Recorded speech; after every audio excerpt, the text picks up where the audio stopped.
So recently I made a music video, and as of recording, it's sitting at roughly 500,000 views. Cool, epic. So today I want to go in and break down what makes that video, and I want to go through the 4 main pillars of what I used to get to that point. So today we're going to go in and break down each one of those one by one and how I used each one of those to get to where I was.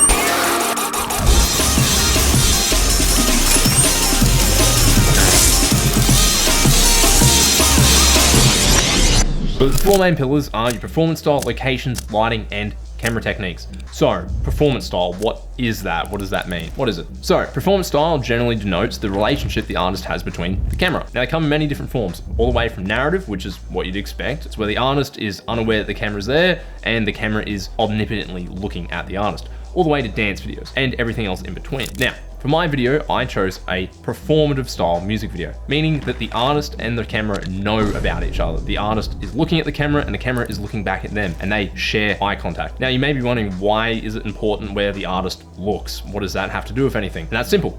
Motivation. Because once you have your camera relation with your talent figured out, it motivates every one of your choices downstream, from your lighting, camera techniques, all the way to your locations. So speaking of which, let's talk about locations.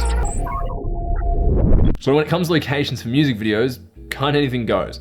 So if that being said, how do you know where to film? So to answer that, first of all, let's ask ourselves, what is our motivation?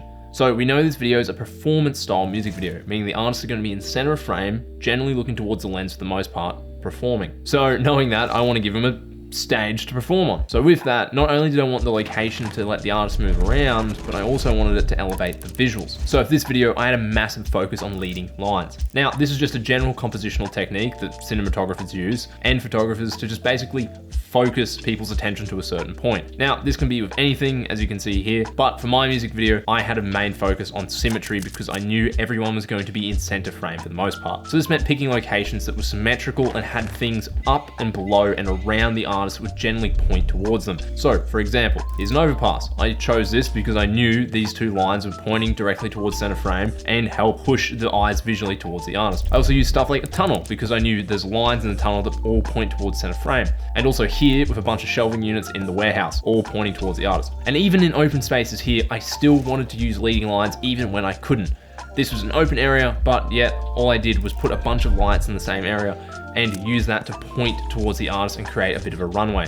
Basically, I just wanted to use all these locations and techniques to add extra visual focus and a focal point to the artists themselves so the audience knows where to look at all times. Because as a filmmaker in the music video scene, that's my entire job, is make sure you do not lose attention from what's happening directly in front of you. And hopefully you can get more entranced in the video and just indulge in it a little bit more.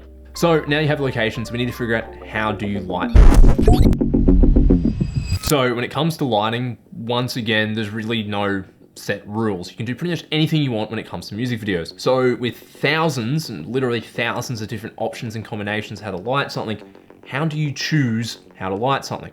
And once again, refer to your motivation. So for me, I knew this video was a performance and the artists were performing like they're on stage. So that meant use stage-like lighting. I threw out the idea of naturalistic film lighting because that's just not what we're doing for this video. This video is supposed to be showing off. The whole point of being on stage and performing is showing off. So let's have another look at those frames and I can go through and break down each one of the lighting and cinematography techniques I used to get that visual looking like it did. So, lighting. Okay, first scene is the warehouse. So before we started shooting, what we did was actually cover the entire ground with about like 40 to 50 liters of water. So then we put the Titan tubes on top, and then these just created extra little visual ripples on the ground through the water. Now besides the Titan tubes, we have 200Ds in the back. Now it's covered by fog because that's their whole purpose. Because when you put smoke and haze into a room, it's not visible unless you backlight it. So that's what they're there for. And as for a key light, didn't have one. The warehouse is actually doing that for us. So the key light is the warehouse, which is the skylights and the roof. So these are actually spilling in a shit ton of really soft natural light. Now you can see what it's actually doing to the face here.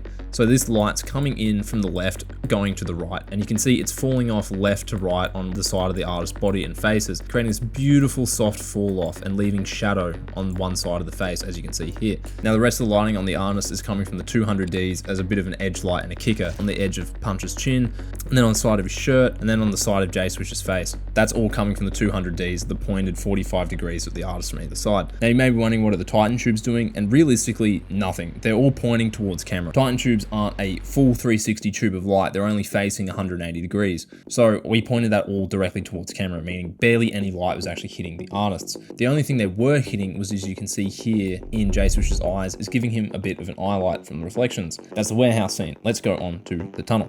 So for this scene, it was really straightforward. It was just the artists in the middle of a long concrete tunnel. So let's have a look at why I chose this spot. And again, it was the leading lines and the symmetry. So you can see here all along the edges of the tunnel, there's these little facades that just point inwards towards the center frame. And then at the dead center, there's a big fucking red light. Yet again, everything I want is pointing directly towards the center. So how do I light it? Pretty straightforward, literally just 2 lights. So for this, it's just a 200D with a red gel in the background, spilling all the way up. The other light for this scene is just up above the camera is a youngnuo stick light that's set to blue and just boomed in with a light stand. And that's just giving a nice big blue color cast to the entire image here. So shelving units, as you can see here, all pointing towards them, just like the other scenes.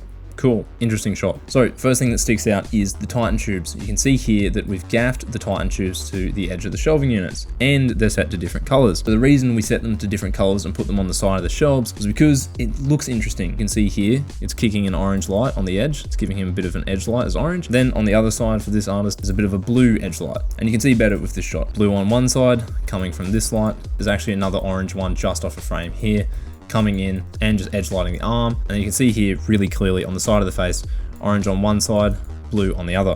Now the only other light we used for this shot was the 200D with a softbox just off camera right. So just up here, beaming into the entire scene, acting as a big soft source. Just nice soft light coming in, and then you just have a nice shadow on this side of the face. And that's because the light's positioned about 45 degrees off from the artist, giving that nice fall off from right to left, as you can see there. So for that, onto the fourth and final interesting scene, which is the overpass. Now for the overpass scene, it's all lit pretty much like the others. So we chose to shoot under an overpass because, yet again, leading lines and symmetry. So as you can see, we have these 2 big pillars pointing all towards center frame, creating this bit of a halo around the artist. So another example, as you can see, leading lines of the bridge all pointing towards center frame. So lighting for the scene, once again, pretty similar to the rest, because after a while in the video, you don't want to mix up your lighting patterns too much. And for this, was backlight and a 45-degree key. This scene is no exception. I had 2 200Ds in the background creating flares. Then we just had the youngnuo beaming in as a big orange key to fill in the entire scene. Now his background lights are good, not just for flaring, but also edge lighting and punching everyone out from the background. So you can see here, the edge of every single person in frame is just punched out from the background. No one's bleeding into the darkness because you don't want that. So that was the overpass, just 3 lights, 2 backlights, 1 key. Pretty simple. And that's everything.